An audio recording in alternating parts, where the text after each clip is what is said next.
that, this is the action step for one of the first 4 chapters. And it's so important, it's so vital. When we're confused about the way forward, when we're stuck, when we don't know what to do next, we just talk to God, and so very often we get clarity. We suddenly feel like, oh, it's not a problem, or, oh, just do it, or something else along those lines. Or if it's something bigger and more complicated, we get some kind of comfort or light or the next step forward. So very often that happens. And I think we just had a lot of examples of it happening right here. That when we ask, God helps us. We need to remember to ask. To come to Him all the time with things like this. And then we've got our lives centered around God. So why don't we do it? Resistance. Let's talk about resistance. Matthew Kelly says, we know the things that make us happy. Watching the sunsets, giving away chicks to the grandchildren, but we just don't always do them. Why? 1,000 reasons. I'm going to read briefly from page 2 here. Laziness, procrastination, fear, doubt, instant gratification, self-loathing, indecision, escapism, pride, self-deception, friction, tension, and ugly self-sabotage are just some of the ways resistance manifests its ugly self in our lives and causes us to settle for so much less than God has imagined for us. You cannot become the best version of yourself unless you wake up every morning ready to slay resistance. It stands between you and the person God created you to be. Resistance stands between you and happiness. Matthew Kelly talks about his own struggle with resistance to write this book. And of course, I had the very same struggle with resistance to write this class. I sit down to write it and go, oh look, there's a big pile of unfolded laundry in front of me. It needs folding. No, it doesn't. Stop that.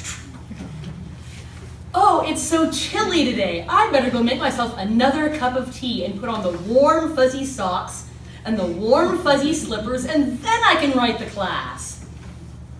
Oh, and once you get me a cup of tea, I'm going to need a snack to go with it. I read that book, When You Give a Mouse a Cookie. Yeah.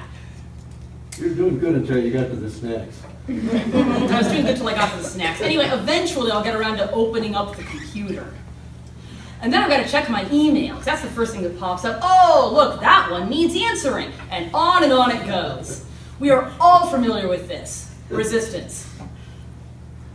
Think of all the good and holy things in our lives that go undone because of resistance. Sometimes they're easy, quick things that take a minute or two, and we don't do them. We let them hang over our heads. What's the first thing we can do to defeat resistance? Give it a name. Resistance. You're going down. Classic spirituality calls it the world, the flesh, and the devil. We're going to call it resistance. Recognize it when we see it. I don't need to be doing my email right now. This is resistance.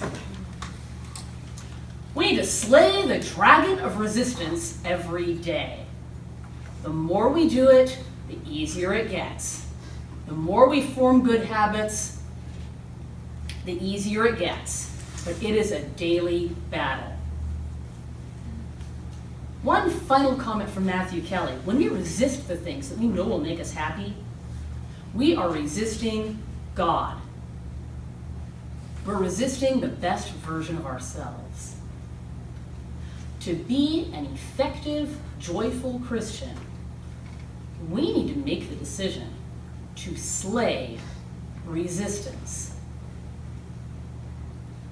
Think of one area in your life, just one, where you encounter resistance.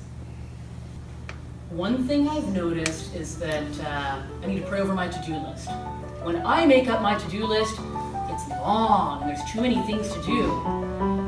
When I have the discipline of praying over my to-do list, which I don't always remember to do, when I do remember to do it, it usually goes down to just one thing. How did my day clear up like that.